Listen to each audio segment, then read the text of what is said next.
বাস্তবতা থেকে একটা জিনিস শিখেছি, চুপচাপ মেনে নিলে সবার কাছেই ভালো থাকা যায়।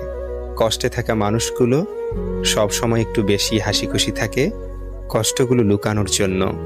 আকাশ রং বদলায় সে তো মানুষের প্রয়োজনে, মানুষ রং বদলায় নিজের স্বার্থের কারণে।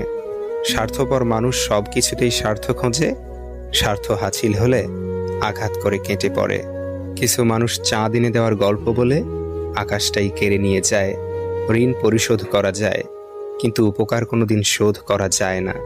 হিংসা করে অন্যের ক্ষতি সহজেই করতে পারবে, কিন্তু কোনোদিনও নিজের উন্নতি করতে পারবে না। সুখ কখনো জোর করে জীবনে আনা যায় না। যখন আসে সব কিছু নিয়েই আসে, যখন যায় সব কিছু নিয়েই যায়। পুরুষের ব্যক্তিত্ব তার কথায়, নারীর ব্যক্তিত্ব তার আচরণে। বৃষ্টি না আসলে বোঝা যায় না ছাতার কোথায় ছিদ্র আছে।